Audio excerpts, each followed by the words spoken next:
Hello everybody and welcome to the RuneScape weekly live stream. I am JD and I'm joined today by Mod Cam and Mod Hypnos. We'll be joined a little bit later on by Mod Breezy and Mod Raven, who are going to be going through 120 farming and the ranch out of time.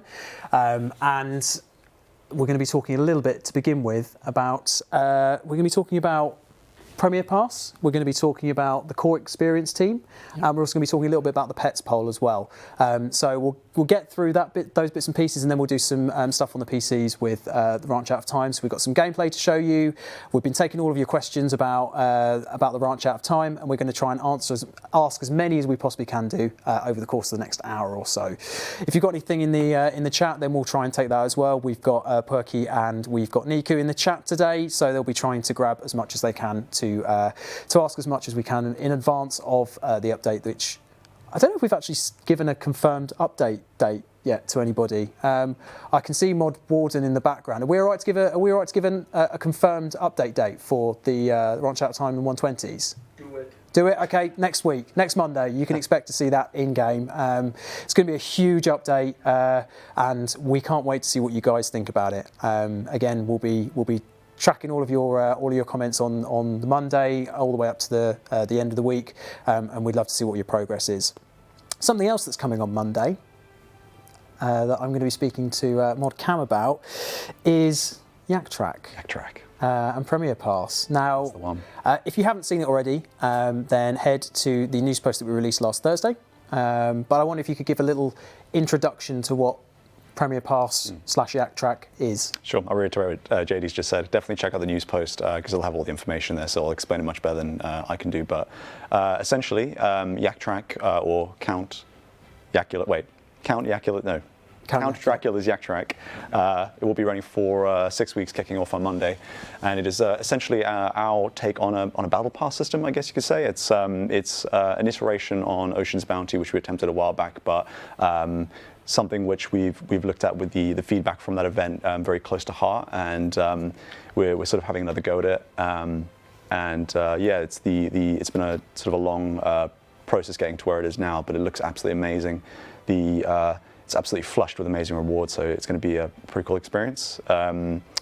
How many rewards? I believe 33 in total, if I checked last. So that's 33 cosmetics, which is available to everyone, including Iron Man. And then you've also got all the XP boosters and consumables and stuff like that that are going to kind of be spread out throughout it. So there's kind of rewards at every tier, which I think is uncommon to most battle pass systems. This is probably more heavily packed than ones you'll see in other games. So check it out. But it's going to be free to everyone, so everyone's got free access to the first track, and then there's a premium track on top of it, which you can upgrade to. But as we've mentioned, and as you'll see in the news post, Premier Club members get free access to that as well. So Premier Club members get the Premium Pass, which gives you access to the premium tracks for all of these events that will run, and if we do more throughout the rest of next year. Cool. I'm going to come back to that in a second, Cam. It's always. I've got in my script that as my Perky wore last week. That's why I'm not wearing it. It got quite sweaty. We have the RuneScape Christmas jumper this year with the wise old man on it. Someone's put hashtag ads in the chat. Don't worry, this is going to be the only ads that we have throughout the live stream. Don't worry. This is available to pre-order on the merch store now, so if you like it, it actually feels really, really soft and lovely, actually. Yeah, it's nice. Like it keep you warm by the fireplace on Christmas Day. But enough about that. It's on the merch store. Let's go. Let's keep moving. Double XP weekend is this weekend. So tell us about Double XP weekend. Sure. So yeah, this was kind of a initiative to look into how we can do something which we know players love, but do it in a better way, in a way which is true to our goal of trying to advocate for better, I guess, player behavior and player health and stuff like that. And this was a really tough one to balance. I would say it was really important to us that we were able to give players like an authentic double experience weekend without taking away the hours available, but also giving players that opportunity to really push hard, especially the ones that put loads of time into it. So there was a lot of back and forth discussion amongst all the different teams in the game team, and this was what we came up with, which was 36 hours over 10 days. It's our first iteration, so we really appreciate the feedback we've received on it so far. Some of the stuff we've got straight away is add more, and that's definitely something we can look at doing in future if we decide to run more of these events. Yeah, the 36 hours was based on some data that we got from... that's right, yeah. So we worked with our data science team and we said, how many hours are players spending on a usual double XP weekend? And those top tier players, the ones that, not top tier, sorry, the most active players, how much time are they clocking over those 72 hours? And it was about 36 hours was less than 1% was spending more than 36 hours. And we thought, okay, it works out to be half. It's sort of it's an easy number that makes sense. So that's what we went with. But and that's kind of how we got there. Yeah, and I think, as I say, the way that I really, really like this is because we always get players who, even if we give 4 weeks notice, that are working on those weekends or have got other plans, they can't use it to the best of their ability. This gives players a real opportunity to kind of perhaps take the power back into their hands, totally. and be able to do it whenever they feel like, over the course of what is effectively, I think, is it a 10-day period? Yeah, that's right. So you actually get 2 weekends, which is great. If you're like me, I used to work weekends, but it was a very alternative one. So like players like myself can cash in on it, and so can everyone else. Yeah, and there was a couple of questions around whether that timer ticks down when the lobby is in. Is that? Yeah. When you're in the lobby? Yeah, exactly. No, just when you're in game. So when you're in the lobby, you don't have to worry about fully logging out. You can chill in the lobby and then go straight back in to get in those gains. Yep. So I think this is a really healthy thing to do with double XP weekends. I'm really excited to see how people's behaviours change as well, because I think that obviously the mentality is if you're doing sort of traditional double XP weekends, you sit down by your PC or your laptop and you basically just grind it out for effectively sort of 72 hours straight. Yeah. And some people don't take breaks. Some people have questionable toilet habits as well over the course of the weekend. So I think it offers a real opportunity to doing something slightly different and doing it in a more kind of healthy, constructive way. So yeah, absolutely. I mean, see how it goes. Yeah, we'll be keeping a close eye to feedback on all the social platforms, the usual channels, and we'll also be working closely with our data science team to see to have a more granular look at what players are doing over that period. And as I said before, we're gonna probably do more of these. The feedback was incredibly positive, which suggests that we're moving in the right direction. So let's see if we can do it again, and we can keep iterating and making it better. People are talking about buckets. I'm not going to say anything, but hopefully there will be no buckets used this time round. Fingers crossed. Cool. Okay, so I'm going to turn to Mod Hypnos, because you run one of the teams within the RuneScape development team. I do. And it's one of the teams that we've not really spoken that much about on a live stream as yet. So I wanted to get you on to give the players a little bit more, I suppose, visibility on the kinds of things the core experience team do. And we've kind of alluded to it in a couple of live streams beforehand, but I wondered if perhaps you could give us a little bit of an intro to what the team does, the kinds of things they're looking after at the moment, and when the players can start to see some of the work that they're doing, or that your team are doing, kind of come to fruition. Yeah, absolutely. And I think for those of you who've actually seen the live stream from RuneFest, if you remember, Mod Pip actually took a section of time to speak on a lot of the initiatives that we're working on in core experience, and there's some really cool stuff. To give you kind of the quick explanation is, when we think of like an MMORPG, what we really want to make sure is that there's always people inside of the game playing alongside each other, right? To do that, especially in RuneScape, we need to actually continue to grow the amount of users that are always coming into the game. And to do that, we need to ensure that we're streamlined, we're modernized, we're doing cool things to make it so that we are still relevant, regardless of how old RuneScape is, and it's still ready for the future. So a lot of the initiatives we work on are based on things like that. And we are trickling features out. Obviously, like I've been on here and spoken about mobile before. Mobile is a part of the core experience team as well, as mobile is important for us to actually get more users playing with each other, playing with you guys day to day. And obviously that is cross-platform as well. So, we're working on that initiative. There's one that's coming up in particular that we're actually pretty excited about. This is also one of the things that we featured that Mod Pip had actually spoken about at RuneFest, and it's something called smooth movement. And one of the big pieces of feedback that we had often got for RuneScape in general, when we were talking about.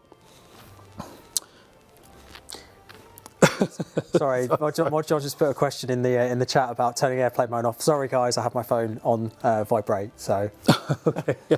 No, it was a little amateur hour here. Sorry, it was a little bit distracting. Sorry about that.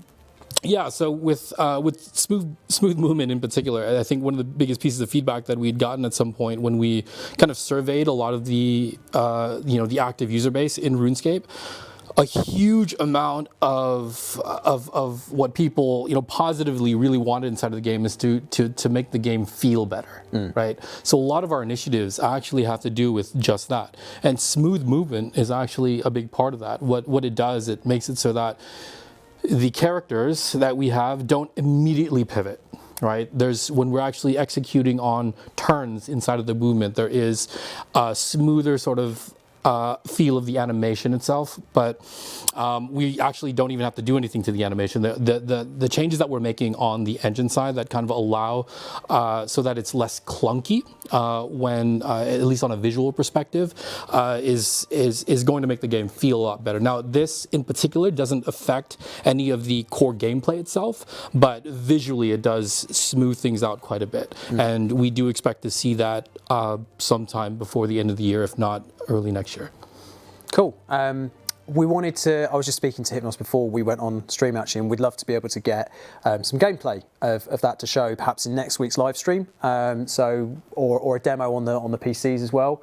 So we'll see what we can do to try and make that happen, because obviously we've seen the RuneFest keynote. Yep. That was a very brief intro as to what that might look like, but smooth movement is obviously a lot more than what was probably about a 20-second video at RuneFest. So we'd love to give you a little bit more of an experience of how that could look in reality. And we've also, I think we've drafted a blog as well, which gives a little bit more info as well, that we'll hope to get out in the next couple of weeks. So more on that in the coming weeks. But obviously we've talked about some of the stuff that Core Experience are going to be working on.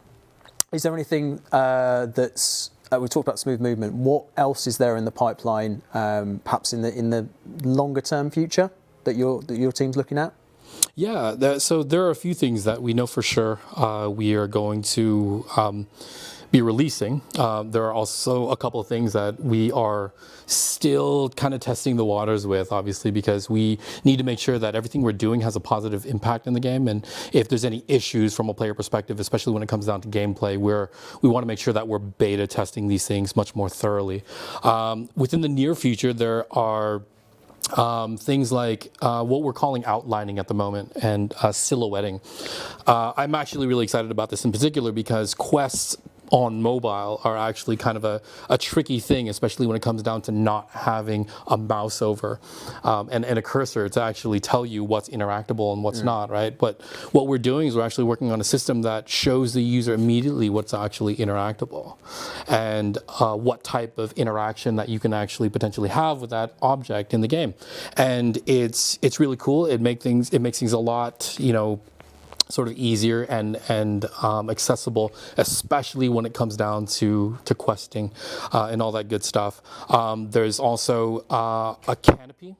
A canopy kind of like boar thing. That got a cheer at RuneFest. I was surprised at how popular that was. But. Yeah, and it's great because like it's as your as your avatar walks through a forest, you can now see it if it's under a tree, and we're excited about both of those features, and we hope to get those out also in the near future.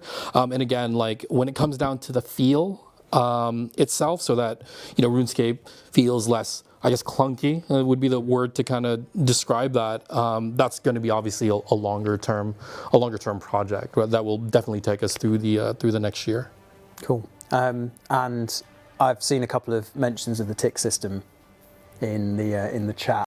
I know that was again something that was touted at RuneFest. I think that's probably a longer term project, but is that kind of still within the scope of what your team is looking at? Yeah, no, absolutely. So yeah, the tick and this thing we're calling client-side prediction at the moment does fall under the remit of the core experience team, and these are obviously things that we really want, and we obviously there's a huge percentage of the user base that really want these as well, and we want to use these things to actually modernize the client on the tech side.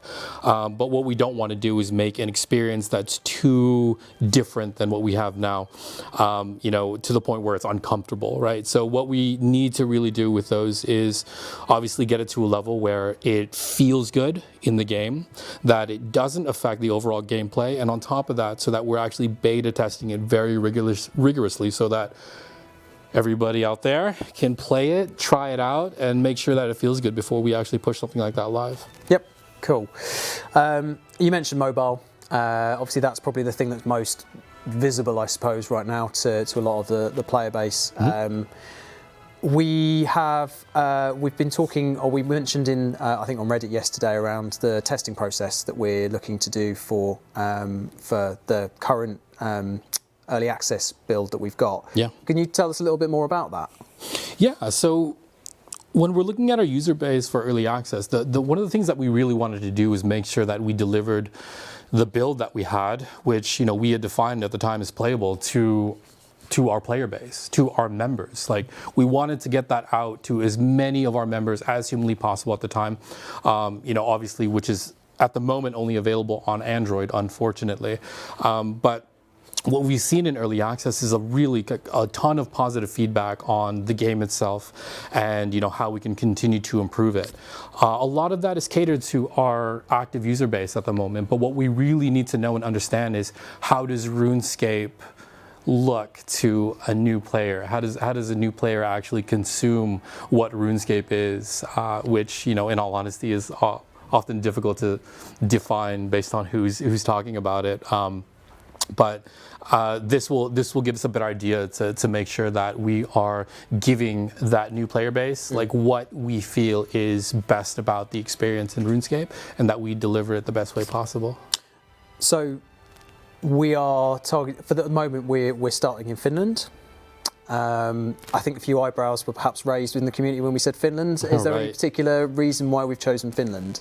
Well, there had been some market tests done in the past, and we've also seen a lot of behaviors that are coming out from old school in particular, especially when it comes down to feedback, where there's a lot of brand awareness in Finland, and as far as RuneScape goes, like it's the kind of the gamer community there are very much well aware of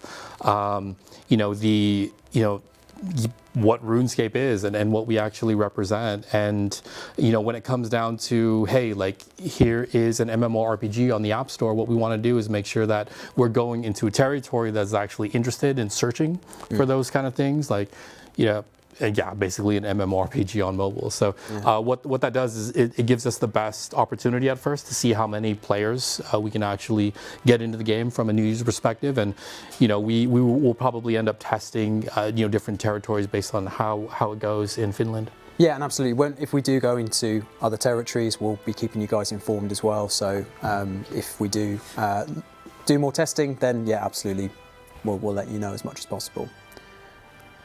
Warden is. I've got that prompt. Don't worry. Warden's showing me his iPhone, which can only mean one thing: iOS. What's next with iOS?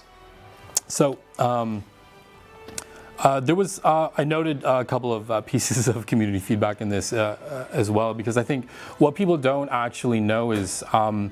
A lot of people might believe that we're not working on the iOS version at the moment, and that once we're done with Android, this process is going to start over again. That's not actually the case. I want you guys to be aware that we're basically working on both versions at the same time.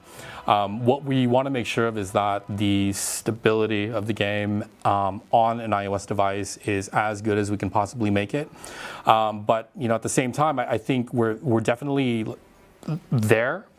What we do have is a platform limitation, in all honesty. there is flexibility on Google side to actually deliver this build in a closed beta. On iOS, it's a little bit different. So what we're looking to do is something a little bit more creative to get as many players that iOS build as soon as possible. But we're currently thinking about how we can execute on that, and hopefully that's going to come sooner rather than later, but I know the want and need for that. And we're going to go as wide as possible, obviously, in FCL, our full commercial launch, which will happen, sometime next year, which will include iOS, of course. But to those who really want it, we really are trying and looking into the best way possible to get it to as many of you guys as possible. Yeah, and we said there'll be hopefully more news for iOS users in the new year. Yeah. Yeah. Okay, cool. Thank you very much, Mod Hypnos. If you do have anything that you'd like to ask about the core experience team, Mod Hypnos is on Twitter, and he's also now on Reddit as well, as we found out yesterday. So he's just at JagXHypnos on Twitter. So he's quite new, so be nice. But I'm sure he'll be able to answer any questions that you have on mobile. Yep. Cool. I'm just going to quickly pop back to you, Mod Cam, because we're talking about Yak Track again. So one of the key areas that a lot of players were keen to highlight was around what we're doing with Treasure Hunter at the same time as Yak Track. Yeah. I wanted if you could highlight. We are going to do the advent calendar as we've done every year for the last 3 or 4 years. Yeah. On the 1st of December. Yeah. But there's a bit of a gap. I think it's 5-6 days between launch of Yak Track and the 1st of December. So I wonder what we'd be doing on Treasure Hunter between those times. Sure. Yeah. So from the second day that Yak Track kicks off, running for 5 days, we're going to be trying something a little different. The story that we're playing with is that Alice has gone on holiday, or she's gone yak tracking, and she's leaving her wares unattended.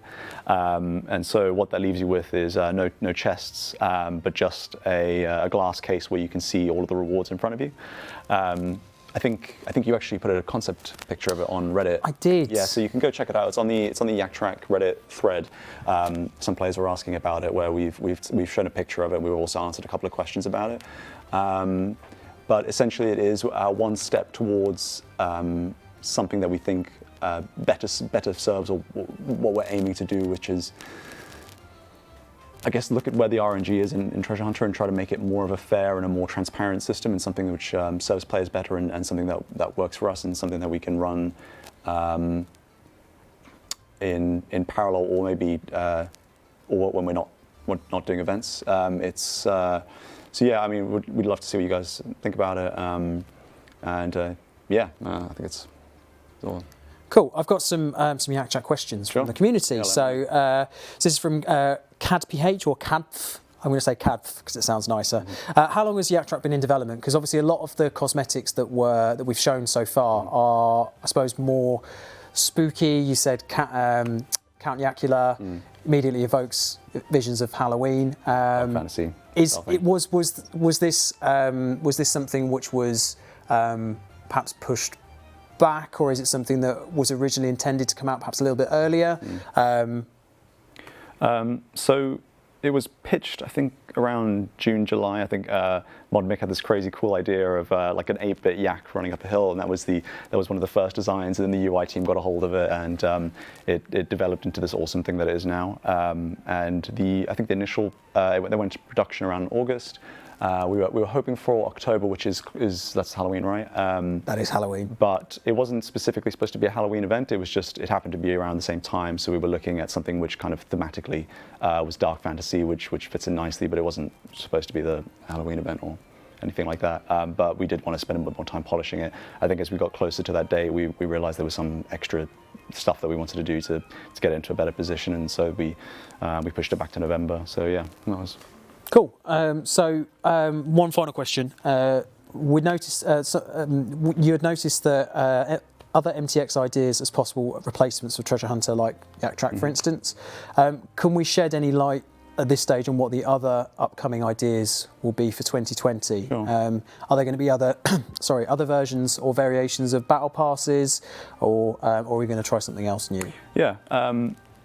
So my dream is that if successful, Battle Pass, this Yak Track becomes a regular seasonal thing that we do. I think it's definitely got the potential to be, but my vision is that it's not my vision, but where I'd like it to be is it's something that we do at the regular cadence, seasonal-wise, something that players know when it's starting, they know when it's finishing, there's high scores, there's community events, rewards around it, and obviously the in-game rewards as well. And I think that this, depending on how this goes, that could very well be the case. And but yeah, it's entirely possible that we do this. We try something different. It just depends on the feedback that we get. Cool. But we're always open to trying out new things. We've got a lot of cool new ideas which we're going to be rolling out throughout the year, and we're eager to see how that goes down. Great. I've seen some suggestions around as well for old treasure hunter cosmetics or old holiday cosmetics, things like that, to be perhaps added to something like a Premier Pass in the future. Is that something that could potentially have legs? I think technically it sounds possible, but I wonder if there's a better way that we can serve players and bring those rewards back, maybe by introducing them into some kind of unified store or something. We've got a lot of ideas floating around at the moment, and we're trying to put all the pieces together. But it's not impossible. Certainly something we can look into. I think. I'm just wondering if there's a better way that we can bring. Looking at the chat, it looks quite divisive, perhaps. So maybe that's something to discuss a little bit further down the line. Cool. Okay. So thank you very much, Mod Cam. I just wanted to quickly update you guys on the Pets blog before we head over to the PCs.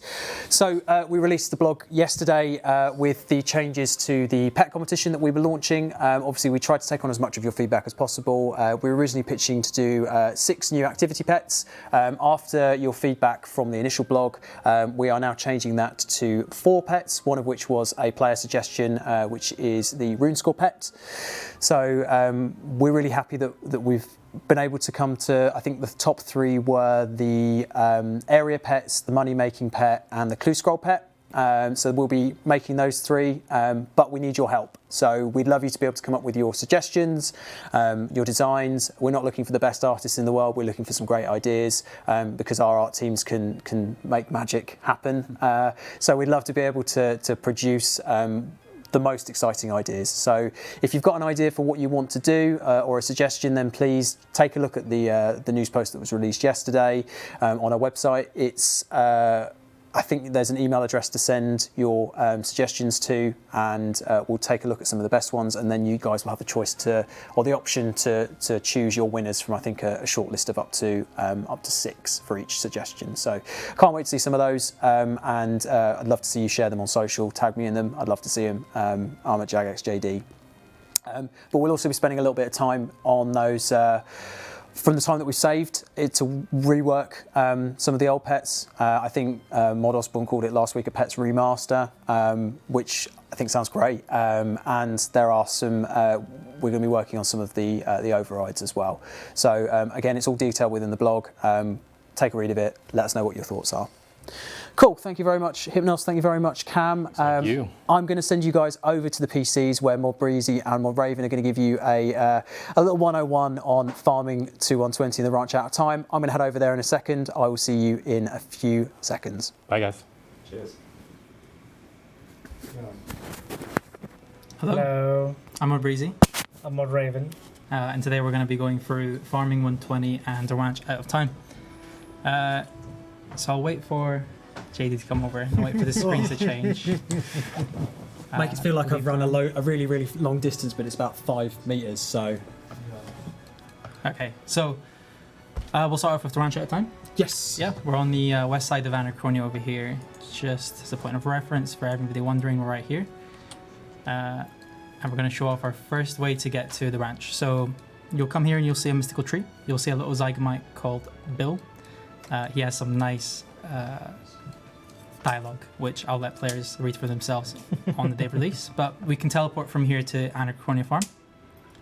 Is there a reason he's called Bill? Yes. Yes, we got Bill and Ben. Oh, okay. Okay. Is that a very British joke? I don't know. Will our overseas audience get it? Or No. It's a very British joke, but it's amusing. yeah, I would agree with that. Yeah, so we're just walking over to the ranch here, and we'll get our first sight of prehistoric Potterington. That's Granny Pottering's great-great-grandmother, I It's believe? Granny Potterington's great-grandma. Great-grandma, okay. Yeah. Yes, that's Yeah. correct.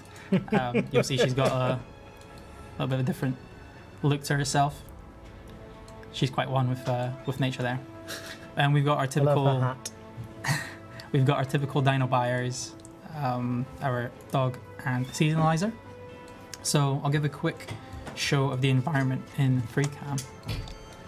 This is going to work. Yeah. So this is what the ranch looks like currently.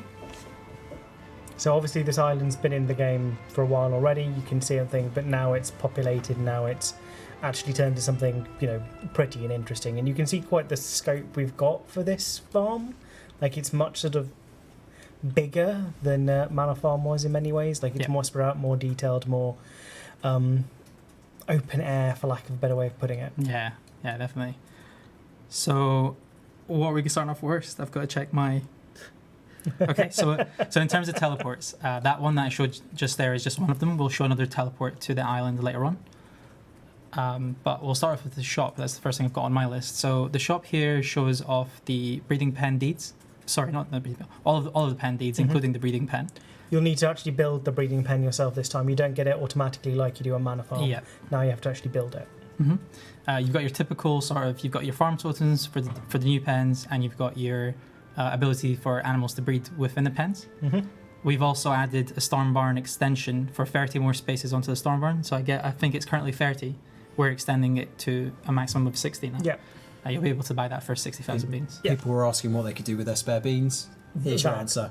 One of the things that's worth noting, if you look at this interface, and I'll just hit the microphone with my finger because that's apparently important, is we're not launching with farmhands for the ranch out of time.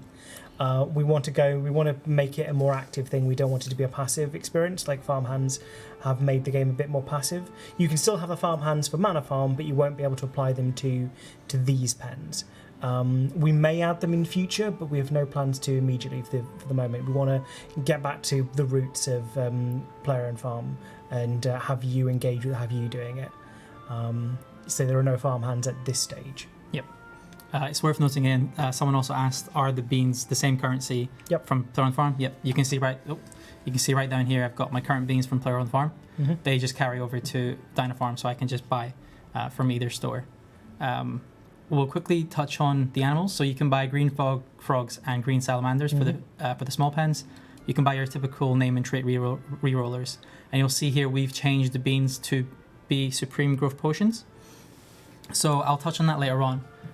But for anyone who has beans right now, don't worry about losing out on anything. On day of release, your current magic beans will be refunded as currency for however much you bought it. So you'll be able to buy things back or spend your beans elsewhere. I'll show a quick, actually buying the small pen real quick. I should point out with the refund on the growth potions, the ones you got from, was it Premier? Yeah, I think One of the previous ones, the one that applies to every patch, that isn't being refunded because, of course, it cost you no beans. You'll just have that converted. So it'll automatically convert into the new potion. So again, you won't lose out, but it won't be converted into additional beans. It'll just become the potion instead. Yep. Cool. Awesome. So to build the pens, you'll need farming level to buy the deed first, a construction level to be able to build a pen, and Anachronia resources from your base camp. So to quickly list off the requirements for that, for the small pen, you'll need 42 farming, 45 construction, and 1,000 of wood, vine, and stone resources. For the medium, that's 76 farming, 80 construction, and 25,000 of each of those resources. For both for the first large one, you'll need 98 farming and 104 farming for the second one, 90 construction and 75,000 wood, vines, and stone for them. And for the breeding pen, you'll need 42 farming, 55 construction, and 100,000 wood, vines, and stone to build that. So we'll just continue with it here. I will quickly give myself an unchecked frog. I'm just going to type this in. I love when people use the dev module. I don't understand it at all, but it's great. I'm going to throw my pet. You have no idea how long. I just want to point out this frog spawn here. You have no idea what a nightmare this was the last couple of days. Just throwing that out there. So if you do use the frog spawn, you can feel Mod Raven's You can tears. feel my hate for Yeah. it, is what you can feel. Yeah. So you'll be able to grow salamanders and frogs in the small pen here. You'll be able to feed them just as you usually would. Sorry. And they'll grow as you'd expect, pretty much from Player on the Farm. It follows the same format. There is a new type of food that the frogs use, which is we've added insect mush. So you can now feed them various insects, and is it called insect? It's called buggy mush. It's buggy funnily mush. enough. Sorry, Yeah. buggy mush. It was insect mush. So you've got more. There's more stuff that you can find for them, and more things you can put into it. Any insects you find can be turned into the mush. So there's already stuff in game that you can get and gather, and there'll be new ways of getting them as well from farming, unsurprisingly. But that's what frogs eat. Yes. So obviously this was announced at RuneFest. Yes. Has there been any player feedback that you've kind of been able to take on board at this stage? I know obviously when we announced it, it was quite a long way through its development cycle. Has there been anything that you've got from RuneFest that you've been able to perhaps implement into the update so far? Little bits and bobs. I'll be honest, it's quite difficult to unravel what comes from where at this stage. We've been working on this a lot. And Yeah, we've gone I can slightly imagine. insane. I can imagine. So a lot of that is all meshed together. And one thing, and I know this has come up in the questions we've got later, but one thing we've definitely looked at has been like the drop rates from the pre-release. Yes. Because that came up a lot, and that was a thing that was raised. And obviously, it was intended to be a very rare thing Yes. at first. It's still quite rare, not going to lie, but it's not as harsh. Although it nearly was. There was a slight bug this morning. Never mind, I fixed it. By accidentally making it worse than it was before. Good start. But yeah, they're not as ridiculously rare. They're still quite uncommon, but they're much less uncommon. Okay, cool. That is I think was the most upvoted question on the Reddit thread. So I'm glad we've addressed that nice and early. Yep. Okay, brilliant. Breezy, continue. Yeah. So in terms of what the dinosaurs eat, most of the dinosaurs are dinosaurs, and therefore they eat meat. So that's pretty much the only thing you can feed them, I believe. But yeah, for most of them it's meat, and then for the salamanders and frogs, I believe it's insects. I think for the Jadinkos it's the same as well, though they might have a few other things. But if anyone wants to show us on, if anyone wants to get ready and stock up on some meat for their dinosaurs, feel free to do so. I'll show the large pens as well, so you can actually just walk into the large pens. Here I've got some Corbicular Rex babies. Oh, they are You see they're adorable. They are ridiculously They're cute. just chilling themselves. I've seen somebody did an artist's impression of one of those, and it is as adorable as they are in game. I just love the little tail wags. I mean, it just makes me laugh. They're so ridiculously cute, and then if you advance time and age them, then horrifying nightmares. Which are the massive units? I mean, all of them, but Yeah. the absolute units. That's the absolute units. Sorry, misquoted Get you. the meme right. So I'm just going to quickly grow them just to show off. This will be one of the only ones that we show today in terms of their growth. I believe this is the right number. Yeah, they're going to go here into God. they're essentially different types of before. species. So they are now the absolute units. Yeah. Okay. So these are showing off some of the different breeds on them. Most dinosaurs have 3 variations, not including shiny. Yep. Let me try and remember. These are Corbicular. I think it's Corbicular Oceanus. Is that right? Corbicular, No, it's Gellum and Malum. Rex and Malum. It's a different one that says Oceanus. So there's different colorations of each type. You can see the distinct nature of them. They don't have complicated breeding chains like the dragons. We didn't want to make it that level of extra complexity because it's already relatively hard, because they're high level and because they've got all these other realms, so they're relatively hard to get to. So we thought we'd err on the side of nicer. So you can get them via your normal breeding method. So as you get them, they'll appear as you go through. It's worth noting that the seasons don't affect the breeding, and the traits don't affect breeding in terms of what.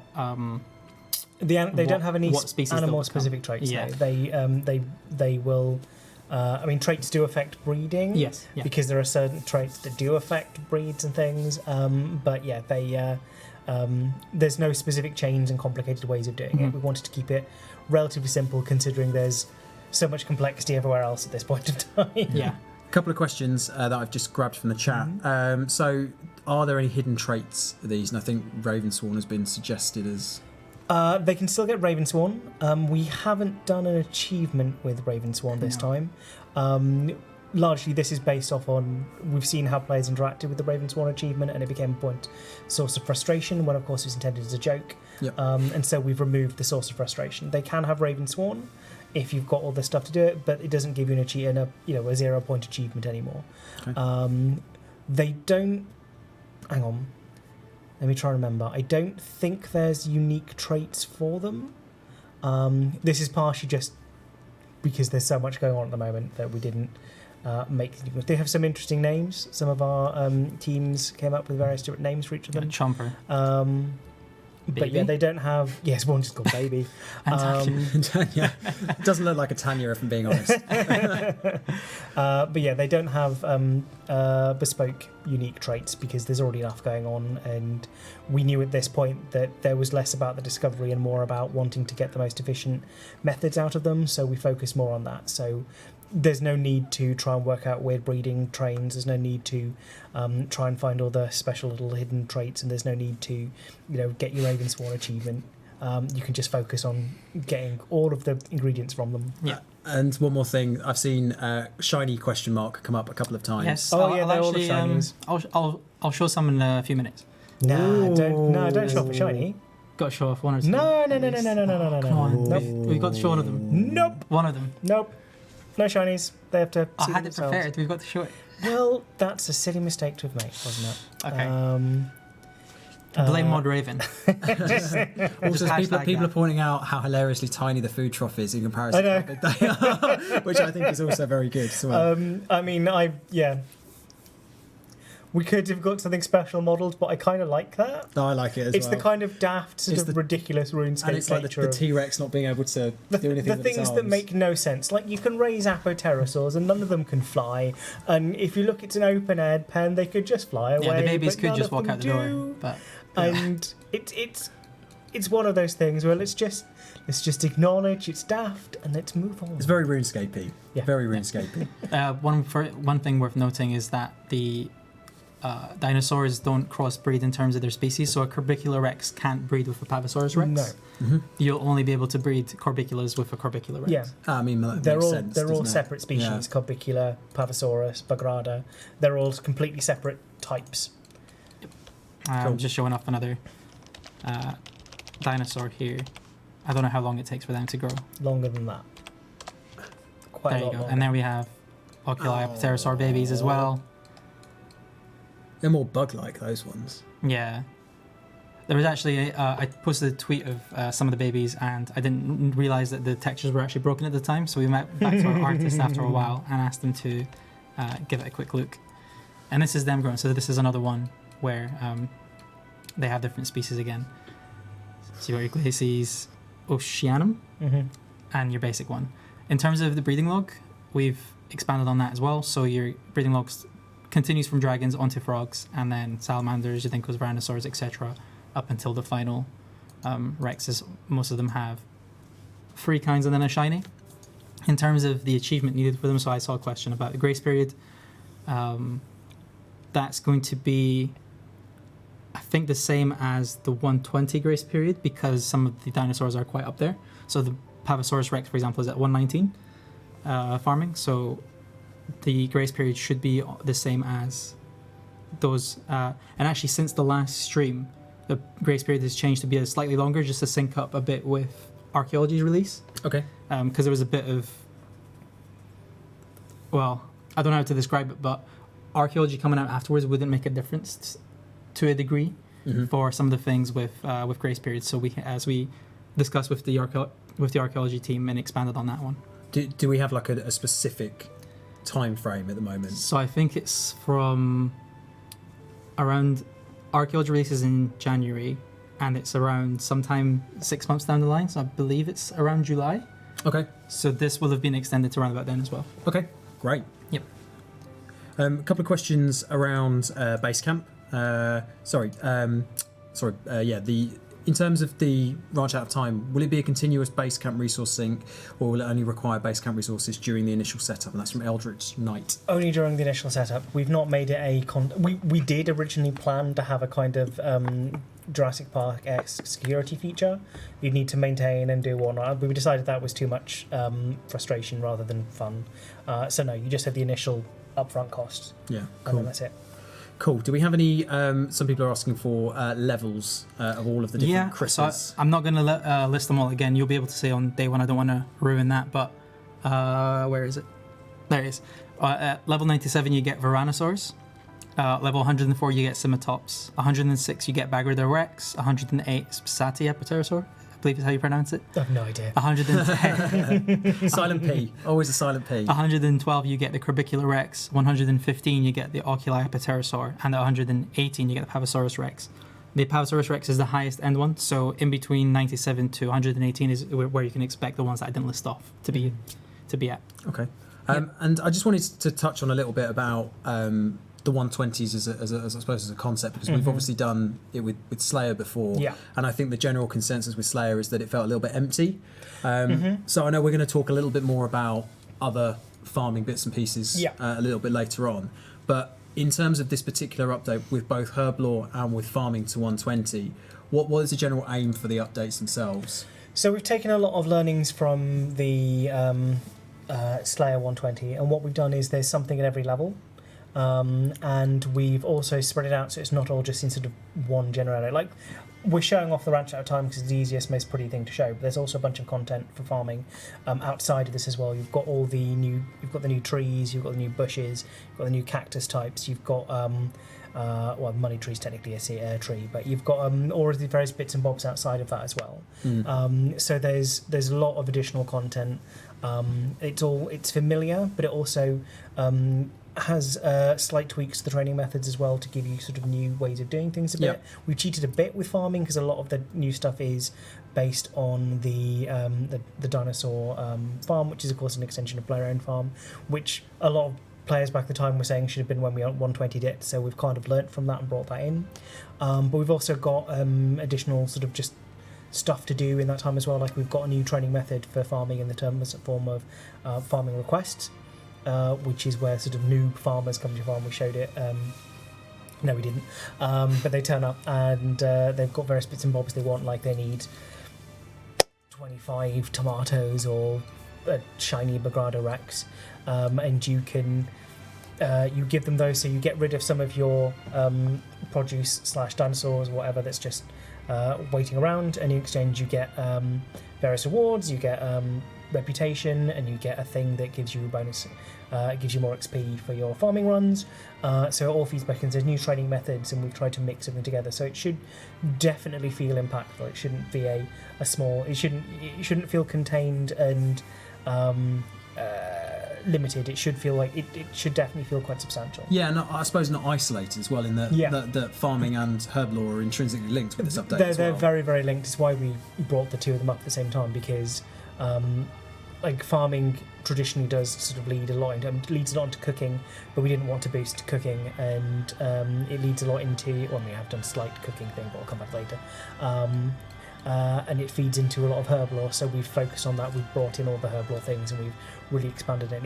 They just work nicely together. Yeah. It's a really good space to put those rewards in, because of course player and farm gives you the potion ingredients normally, so it works with that with the dinosaur. So it nicely mixes together, which means that both of them should feel quite substantial. I've got more to cover on that later as well. Anyway, so but we're getting a lot of questions about primal extract. We'll move on to that later on. Yeah. Okay. Cool.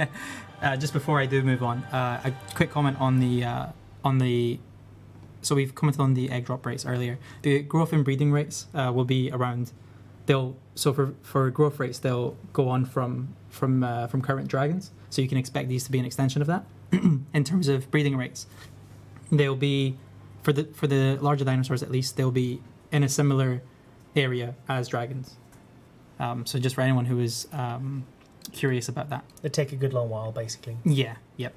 In terms of perks, I'll quickly list off some as well. I'll leave most of them for release, but a couple that we mentioned last time were Oculi Apatosaur have a 3 or 5% chance of giving extra meat from Big Game Hunter.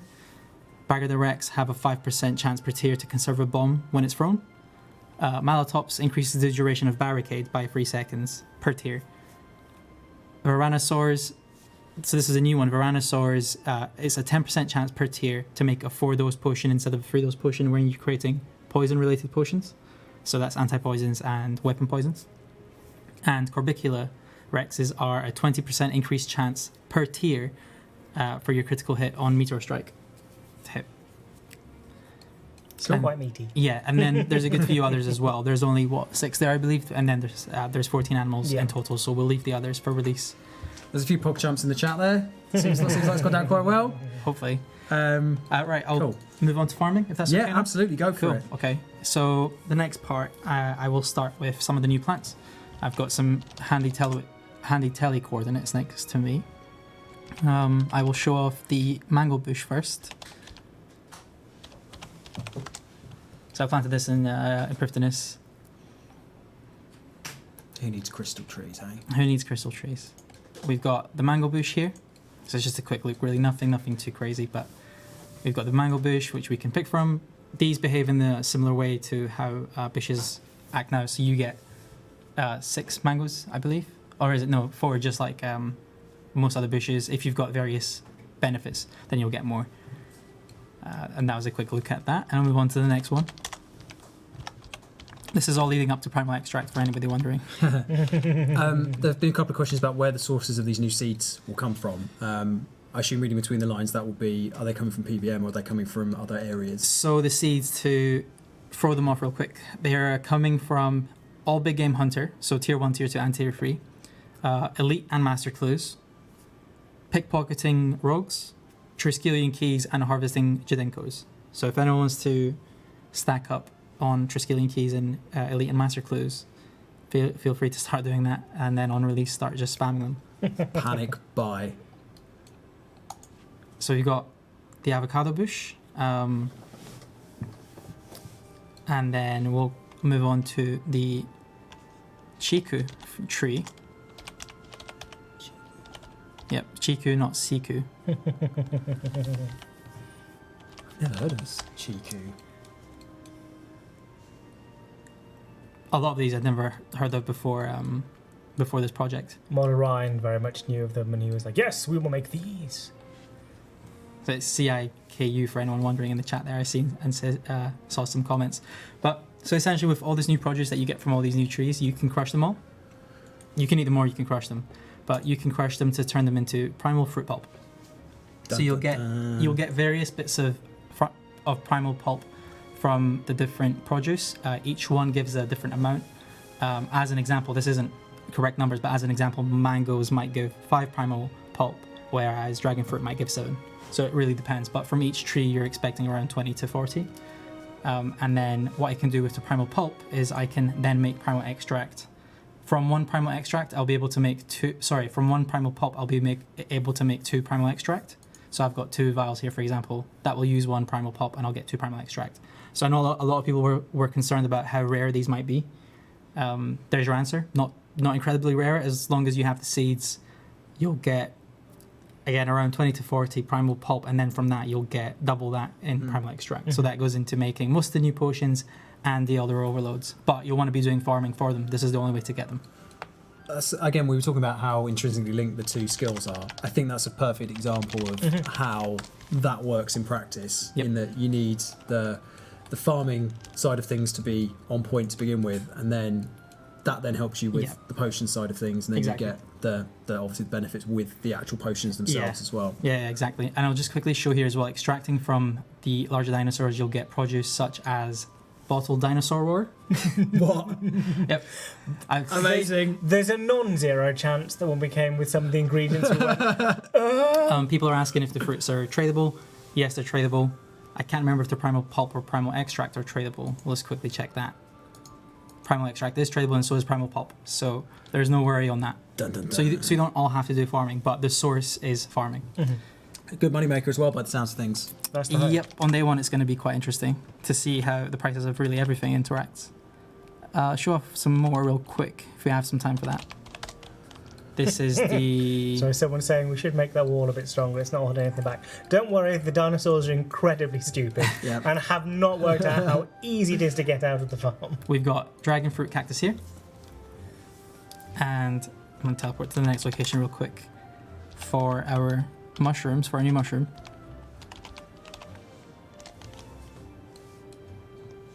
And we've got the tomb shrooms right here. Ooh. So yeah, so there's a few that we aren't showing. Of course, there are a few new plants that we aren't showing, but everyone will be able to see on release. So tomb shroom is the one that a lot of our, if I'm right, farmers want to be quite happy with, which is if you look, you get a ton of little mushrooms from it. Right here. And all of these you can use to feed your zygomite. So this should help to be able to bring zygomite feeding back into a sensible ratio.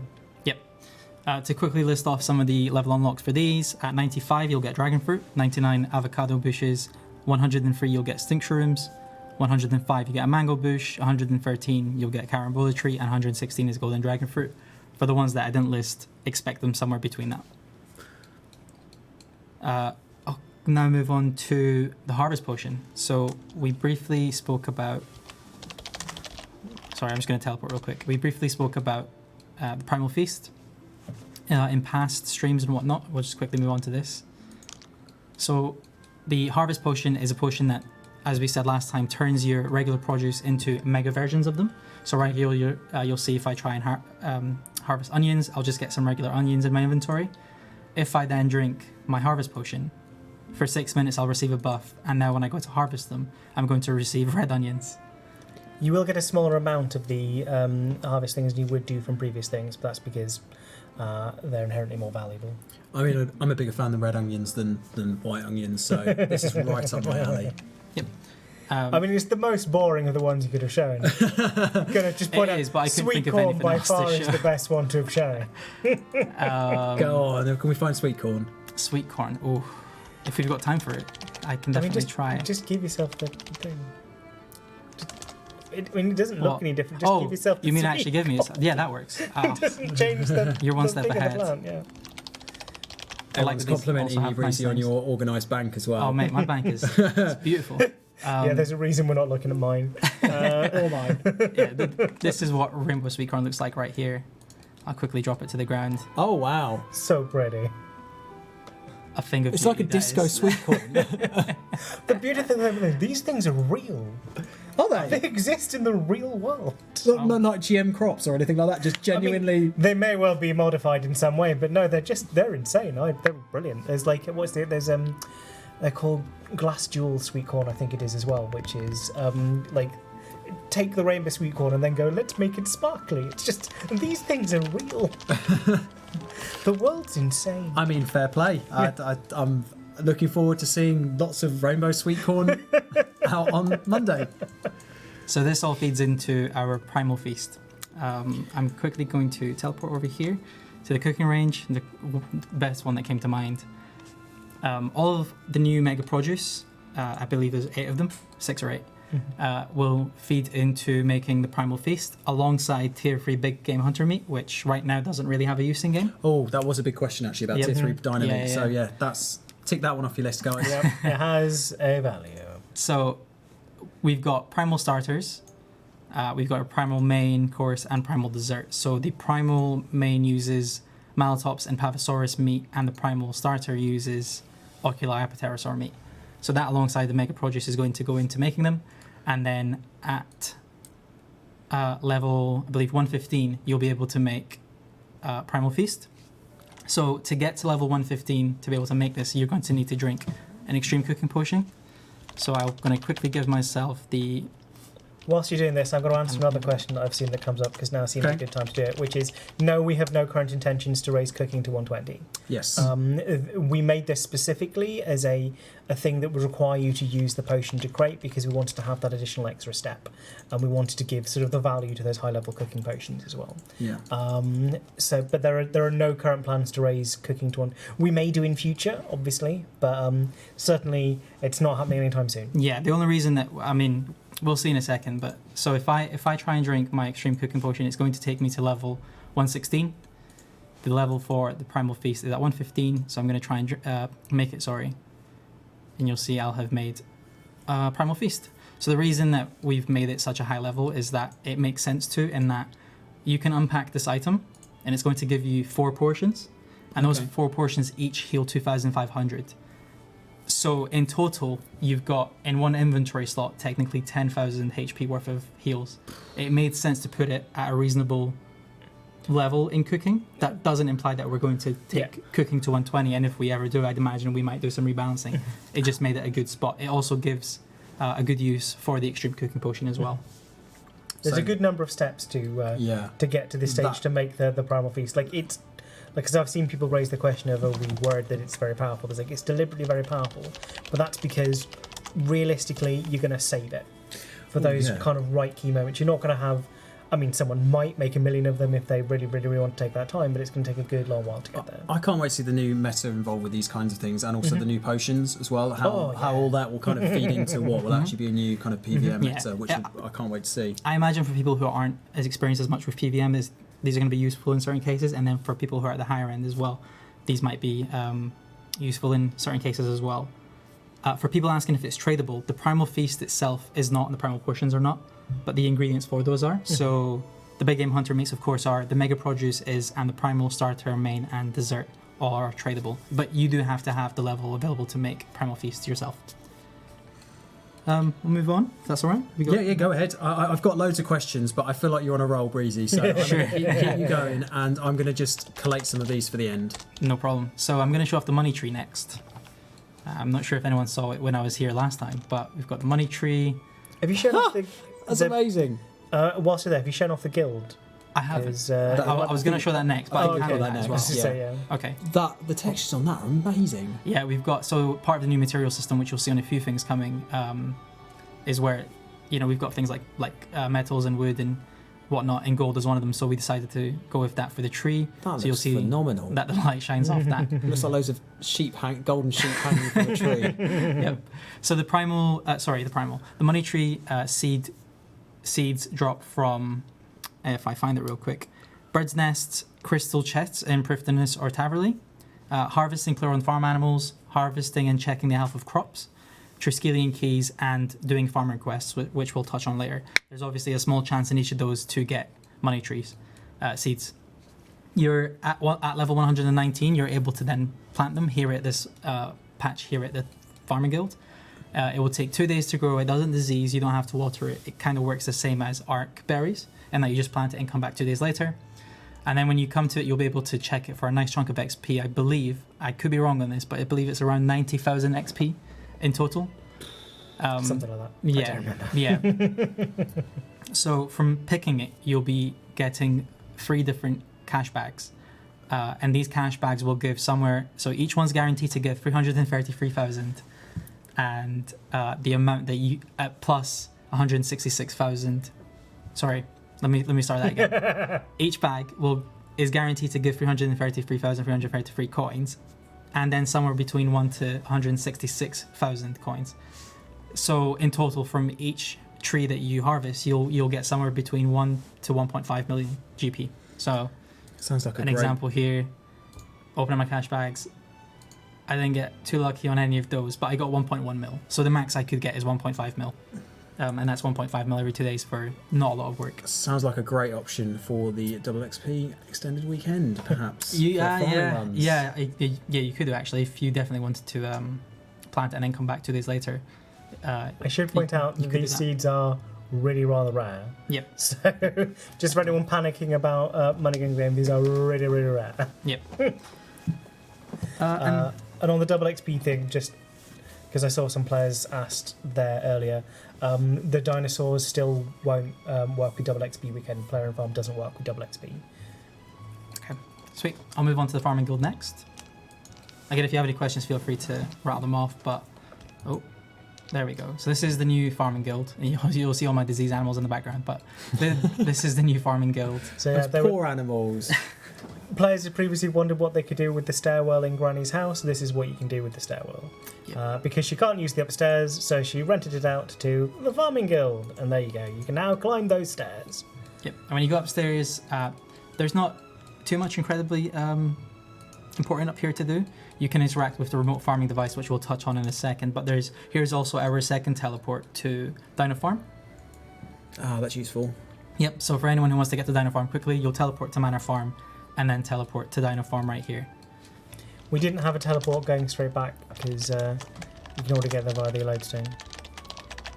Or the Ardoin Cape. Yeah. Oh, teleport collection. Someone's asking Raven why you're not dressed as Granny right now. I think you'd die of overheating. I think. I mean, I had to check earlier that I didn't have to be dressed as Granny for this. So to quickly go over the Farming Guild, you'll see that. So we had that first bit upstairs with the tree. We've got the remote farming device. So when you reach a certain level of reputation, which we'll touch in a second, you'll be able to build this. So once you've reached that stage, you'll need a few thousand, I believe it's astral runes, earth runes. Basically the ingredients for the remote farm spell. Yep, and I believe it's 50 living components to be able to build it. And then once you build it, you'll be then able to just interact. I can't do it here because I don't have. You're not a competent farmer, Breezy. I'm not a competent farmer, so I can't do it, even though I'm level 118. I mean, it functions like the remote farm spell, but it now costs you nothing. You can just keep using it all the time. Yeah. It's a one-time setup cost, and then anytime you come to your farm, you can use it, interact with it. It will access the remote farming spell, and then you'll be able to cure your plants from there. On that note, we've also got the Bloodwood tree. So when you reach, I believe it's the higher end of the farming rep, a new Bloodwood tree will grow here. And we've also got a 4th spirit tree patch, which will grow here. When I think it's the first level of reputation, you'll be able to grow another one here. As long as you meet the requirements for that. I believe that's also 114 farming. So loads and loads and loads of content, essentially. There's quite a lot. Yeah. I mean, when we said that we might have 40 minutes for this kind of segment, I know you guys said straight away you need a little bit. I can see why now. I can see why. So I'll quickly touch on farming reputation now. We've borrowed the Gold Wars Dungeon 2 interface here, but with the update, anytime that you do any sort of farming related activities, which is checking the health of trees, harvesting from your Pearl Farm animals, you'll get a bit of reputation for each action. You'll probably see me get it throughout here. Different levels of farming reputation give you different unlocks. So the first one, for example, is the ability to plant a 4th spirit tree with 114 farming. The third one, I'll just move on here, is the ability to build a remote farming machine and shiny animals sell for 10% more. Should I show another one?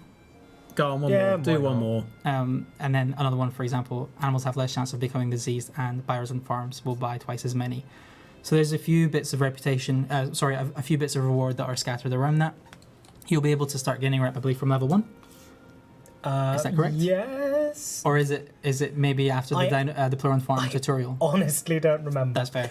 It might be after the Player on Farm tutorial, but from a very early level, you'll be able to start getting rep based on your farming XP gains. And that's pretty much that for reputation. For farming requesters, we've got another interface here. These guys we spoke about briefly ever since RuneFest. Every day you'll get free NPCs right here. So we've got 1, 2, 3 NPCs here who will come to you with a different request. That request will be, for example, right as we've got here, this guy or gal wants 25 Kadabra berries and the chicken. This one here wants 10 belladonna seeds, marigolds, and a spirit yak. What this will give you, the reward right here, is, for example, a Minified gift offering. We've got different things like that. It's dependent, and it suits the theme of whatever that NPC is. Again, we'll let players document that on release. But some of the things it gives you apart from that is if I'm to hand in, is it this one? I think it's this one. So just someone's in the chat talking about no empty bank spots, so no room to do anything. So we are increasing the Storm Barn, which I think we mentioned before, so you can purchase an upgrade to that to make it 60. But one of the crucial things about this is it actually is designed to get some of this stuff out of your bank, take some of these things out, and to give you value for doing them. So it should actually not be that it's using up your bank. It should be doing the Yeah. it should be These helping you to empty out your bank. and Yeah, doing value add these requests specifically are meant to sync out seeds and animals. Yeah. And on that point, actually, I believe Mod Orion mentioned it a couple of streams ago, but all of the requests on a given day will be similar for different players. They won't be the exact same, from what I remember, but they will be similar in that they might all, for example, request some number of cadaver berry seeds. So if we were to look at our graphs, for example, on the back end, we'd probably see a spike in how many cadaver berries have left the game. So we're trying to do something like that, where we're syncing more of the less used seeds and whatnot out of the game, and on top of that, things like yaks and whatnot. Yeah, it's a good way to look at in it. the game. Yeah, it's a way that there are more things that are coming into game, but they're also taking stuff out as Yeah. well. Yep, So yep, it's yep. that kind of reciprocal Yeah. relationship. A few streams ago, I mentioned that farm requests give XP. That was incorrect, but they do give farming reputation. They also give this new item called the Brassican Primer. Nice. See what you did there, Yeah. guys. by Mod Raven again. I'm pretty sure that was you, wasn't it? Do you know? I don't actually think it was. Oh, It sounds very Raven. It sounds That's quite so me, Raven. but I don't think it is me. But it might have been me. So when you interact with this, you'll be able to get, I believe it's 10% extra. Let's see what it says. Yeah, 10% extra XP boost on checking the health of farming patches for the next 15 minutes. I don't believe they stack, but you are able to get multiple per request. So for easy requests, I believe it's a 1 in 5 chance to get a Brassican Primer. For mediums, you'll get 1 guaranteed primer, and for hard ones, you'll get, I believe it's free Brassican primers. These do work on a daily, tri-daily, and weekly system. So yeah, that's just a heads up there. I believe that's pretty much everything to be covered. You can breathe now. I think so, yeah. We've talked a little bit in previous streams about how perhaps in the last kind of 3 months or so, there's not been an awful wealth of content. I think hopefully with seeing the last couple of live streams with what we've got planned for these two, or this big update, shows that actually there's been a lot of work that's gone on behind the scenes. This is kind of the problem situation. Like, obviously, it's not been great, like having a sort of empty blocks of content. But we took on the mindset of that. We got a lot of feedback from players saying that they wanted fewer updates, but kind of a bigger, more impactful one. So that's kind of what we did. I'm not entirely sure that's worked out how we wanted to, but this is a big, meaty update. There should be plenty of stuff to do, plenty of stuff to try, plenty of stuff. I mean, this is just one half of it as well. This is just the farming. Yeah, absolutely. There's plenty of things to play around with. There's loads of things with the new potions. Look at the meta. There's loads of ways to look at how to get the best rate of seeds and what the best rate of roam is. There's loads of trying to find all the different animal breeds. There's an absolute ton of stuff. Yeah, I'm not sure if it was if you mentioned it, but we probably could have released these in batches as well. In that we probably could have done Dino Farm and then Farming 120 and then Herblore 120 in different months or different weeks. But that would feel very staggered and it wouldn't make very sense. For example, if we did Farming 120 way before Herblore, you wouldn't have much to do with your produce. There'd be no or little value in doing it. So leaving all to one and releasing it at once makes sense to do. So it's again understandable that there's been a bit of a drought there. Absolutely. We talked about how intrinsically linked all of this stuff is to each other. It feels really natural to put them all out at the same time. So yeah, I'm glad that we've done it this way. There's a few people that are talking about seed storage and seed pouches and anything. Well, seed storage, we did look into it, but there's and we had these problems anyway. But there were problems with it in terms of a tech side. It's quite expensive to create something like this, particularly given the sheer number of seeds. We did consider looking into it for a small batch of them, but we couldn't really. We had to do everything or do nothing. Okay. And whilst we could have spent that time arguing, having the fight of that, we wanted to make sure the rest of the content was in solid, so we focused on everything that's there rather than this. We may still look at it in the future. It's not an abandoned thing. It's just we need to look into it a bit more, look into possible solutions for it. It just wasn't viable at this time. Okay. Yeah. Cool. Okay. All right. I've got questions that I'm going to try and rattle through because I want to try and people that have submitted questions. I want to try and make sure that they're answered. So We've got to how do you able to get primal extract? We've gone through that. Everyone being very confused because for all the questions were saying they all thought it came from the dinosaurs. Yeah. And more importantly, they all thought it came from The dinosaur manure. poo. Yeah. I don't know when they got that idea from or where they got that idea from, but I judge all of them, so I'm just saying it. Yeah. And just by expensive, I think you mean developer hours and. Oh yeah. Sorry, yeah. I mean in terms of time. I mean in terms of. Everything has a cost when making content, and basically it's a case of saying if you want this, you lose all of this. Yeah. And that's the trade-off. We think it's better to have all of this than it was to have this. Yeah. And I realise that seeds do take up a lot of space. We're also trying to sync out a lot of the seeds with the farming request, so some of that comes into it. Cool. Okay. Primal extract be able to be sold on the GE. I think we've touched on that. Yep. Yep. Will ranch out time animals be able to crossbreed at all? Nope. Will different tiers of Rexes be able to breed with each other? No. It's not the same question. Because they're different species. Yep. What kind of food will be needed for these different types of animals So on the we farm? quickly touched on that. Meat, insects. I'm not sure if there's anything else, but meat and insects definitely. Yeah, I think they're the Buggy main ones. bulb. Buggy mush is what Buggy the mush. insect. Sorry, buggy mush. Too much bulb. Jadinkos might eat seeds, or possibly flowers. They might do. Who knows? I don't remember. All I fun think for they when might it eat gets released on flowers. Monday. Definitely meat, but I think the Jinkos might eat flowers. I'll have a look and I'll tweet it out. Do beans remain as currency? Yes. Will the drop rate for ranch out time eggs change? Yes. Yes. They've been made more common. What are the incentives to breed for special traits? That was that's a kind of weird question. So the way that the farm is designed is your special traits, different traits determine different kind of gameplay aspects. So if you want to breed, you want to go for more XP, you breed in more XP traits. If you want to not have to bother feeding them, you look for like immune and joyful. I keep saying jovial, and I know that's not the right one. But if you want to get shinies, you get the shiny breeding traits. If you want to get more resources, you get the resource boosting traits. It depends what you want. That's how you engineer It's them. horses for courses and what you want, yeah.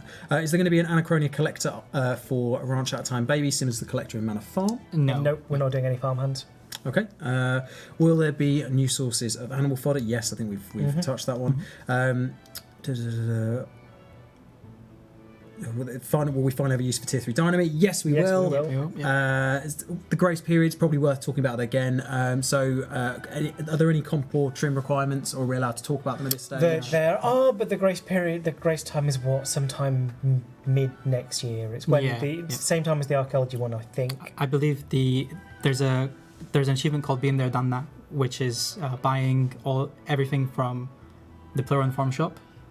There's a second achievement for that we're making for Dino Farm, which won't have a grace period, but that's a relatively quick one to get around. And that actually reminded me that I missed something out, which was the you guys can keep no. Okay, while you get yourself set up, Breezy, I'll ask some more questions. Will Slayer Mobs and Anachronia be dropping the seeds for the new mushrooms and other goodies? I don't remember exactly. I think Slayer Mobs do drop some. What's that? Sorry. Slayer Mobs dropping seeds for new mushrooms and other goodies. Yes, actually, I should have mentioned some of that. I actually missed out here, but some of the seeds do drop from the Lost Grove creatures.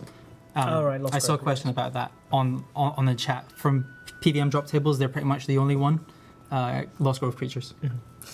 Are there plans to balance combat and PVM encounters around the fact that food with such healing density like the Primal Feast exists? So we're not going to rejig all the existing encounters, but we are considering, so this goes as part of the progressive balancing thing that we spoke about at RuneFest. Future encounters will take all this into account. It doesn't necessarily mean we're going to make everything ludicrously hard, but it does mean that we will consider all these when we do them. Okay, cool. Is there something being done about the farming yield of existing crops? So the answer to that is yes. Mod Orion actually did it during Epic Jam, and we managed to squeeze it in for farming. There are various leveling benefits throughout. I believe it's just before 99 up until 115 or so, where you'll get double, triple, etc. yield from things like marigolds, nectarian, I think it's called. I can't remember the name of. There's also the farming rep has a reward where you'll harvest double from limpwort patches as well. Okay. Sorry, I've got loads and loads of questions. I'm trying to work out which we've asked already and which we haven't. These are more kind of herb lore related questions. Are there any plans on letting existing potions have extended versions? So extended anti-fire potions, for instance? No current plans. None of that. Okay. Will the vulnerability bombs be able to splash? Yes. They will do, Yep. but the way that the bombs work is they leave a kind of AoE effect on the ground, so it will potentially splash, but also will potentially hit them again. So Yeah. whilst it can splash, it's not a one shot and over it. Okay. So if they stay in the area, then there's a good chance it'll go off. Yeah. I can quickly show off the growth potion now, just to interrupt. Go for it. How we've changed magic beans to work is that they'll now become supreme growth potions. And the functionality change here is that instead of now just throwing your magic beans into the patch and then getting a free thing grow and being able to harvest from it and check its health, you'll now need the seed. So we briefly... nice. We briefly touched on this just after RuneFest, in that we wanted to do this to give a little bit more of the value back to seeds again, since Player on the Farm took away a bit of that. It wasn't the direct result of it, but to give it back, we're doing this now. So I'm going to try and use the right one.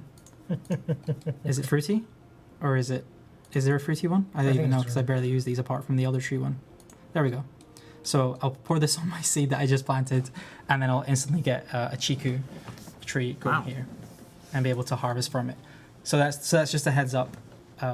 For anyone who's got beans right now, as we said earlier, they will be refunded. That's magic beans. They will be refunded on day one. They'll be refunded into a format, just to clarify for people who panic, they'll be refunded in a physical format, I think. It might automatically become beans if you've got space for beans, but if you don't, it'll become physical format. I think it becomes physical format anyway. Yeah, you're right. Which means that if you've bought the seeds because you've gone over 1 million beans, or you're trying to sell them, it means that you can still do that. You can only use up enough of them that would fill your beans up to maximum, so they're not going to go away anywhere.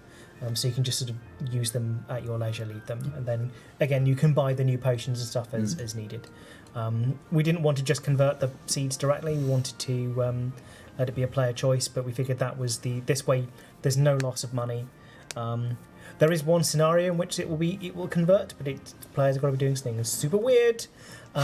So if you're trying to do weird, That's a challenge, guys. if you're trying to do weird manipulating bug things, then you won't get the choice. But everyone who's in remotely normal capacity should get a refund. But I have a default case in if someone tricks me. Universal beans will also be switched and changed into They won't be refunded. They because won't turn into potions because they cost you nothing. Yeah, But yeah. they cost you nothing, but they will be turned into potions. Yeah. Okay, home straight, guys. So Rubycast, will players with max XP retain their rank when the update goes live? Because I think there was a bit of a problem with Slayer 120 with people who had max.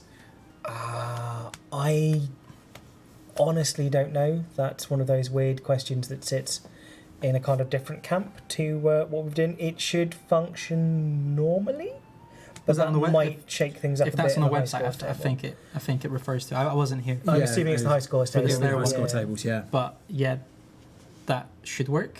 I know we're saying the same thing as last I mean, time. But they might lose it. I mean, we've updated the skills higher, so they might get fiddled about, but I don't know the specifics of how the website works. I'm sorry, that's not really. It's probably Something worth we us know. following that up afterwards, I think, just to double check with the web team. Yeah. Yeah. Okay, cool. So I think. Oh no, there is one more question. Does using Seed Aside give farming rep? No. that's a good question. I don't actually know myself. I haven't used Seed Aside myself. There have been other Don't people to have used it. think it does. I'm not 100% sure Yep. because Mod Tomb did that, but I'm pretty sure it doesn't. Motum's the type of guy to do it and not do it. Yeah. So I don't know what the answer is to that don't question. think it does because I know it I doesn't. don't think it should. It doesn't. Yeah. You don't get it every time you get farming XP. So I don't think you get it from like lamps or anything like that. So I think it's plugged it's in. only on the It's- patches. It should be those two plugged in places. specifically to the actions of Yeah. harvesting and whatnot. So I don't We want think it's it on to be CD a side. farming thing, not go and kill monsters and get farming rep sort Yeah. of scenario. So if it is, we'll block it from happening. Cool. And then just one more question, which is slightly outside of the scope of this particular section. Any idea when we'll get more information on the Stormguard Citadel? We're promised more information in November. Can promise you it's going to be in November. It'll likely be the end of next week. We will give that information to you. We are likely to have about 4 news posts on Monday with all of this information. So we didn't want to try and condense it with too much more. On top of Double XP weekend. Next week should be quite meaty, not Yes. gonna lie. Yes. It's worth noting that this is quite a big release in terms of what it brings into the game from an economy perspective. The growth rates for dinosaurs, growing the trees, all that sort of stuff. Don't expect to just log in and be able to do everything straight away. It's going to take some time for the dinosaurs to grow. Going to take some time for the trees and whatnot to grow. Supplies at first are going to be quite, Yeah. We've seen a few questions about when this is coming out. It's coming out Monday. Yes. Monday So- 25th. Monday 25th. Put it in your diaries. I think in terms of the game update time, I know it's difficult to predict that at this stage, but normally if we have a double XP weekend, it's later in the day. But because it doesn't finish on that day, I'm predicting that it will be normal time. I have I no really don't idea. That's It a can that's really a break depend to on- Moddy's. Yeah. So for yeah, if you answer. follow Modesty on Twitter, he will probably be able to give you more info. We'll try and do a broadcasting game as well when we know the final time that we're going to be doing the update. It's also worth just reiterating from last week's stream when Mod Osborne said that we've got a period of post-release for both this and Archaeology actually. So we have time after the rework. After the updates, to look at what the feedback is, to look at the obvious bugs and whatnot, to look at what how players are interacting with it. So let us know how it feels at the time. Let us know what's happening. We'll be looking at and seeing what we can do. Absolutely. And on that note, I'm going to say thank you very much, guys. It's been a hell of a journey through Anachronia all the way back to the Farming Guild, and it is a hell of an update, I think, coming out. As I say, this is only one half of it as well. Yes. There is Herblore 120 coming out next week. I would encourage you, if you've not watched the VOD from last week's stream, to give that a watch as well, so you're all clued up with that. There is so much to get stuck into. I'm really looking forward to seeing how players get involved with this, what the new metas come out with. And generally what your feedback is. So I think, given that we are now looking at half an hour over, I knew we'd not given ourselves enough time for this. I'll sign off for today. But thank you very much, everybody, for watching. Thank you very much for all of your questions. We'll be back next week. We'd love to be able to do a little bit more on the art and the audio of the update that's coming on Monday. So Ranch Out of Time, Farming, and Herblore 120. So we're hopefully going to get the audio team and the art team on the sofas to talk a little bit more about the work that they've done. As I say, even the money tree, I'd love a stream just on the money tree, how they managed to make that work. But can't wait to see how this all turns out. Thank you very much, everybody, for tuning in, and we hope you enjoy the update on Monday. Yeah. See you on the other side, Yeah. guys.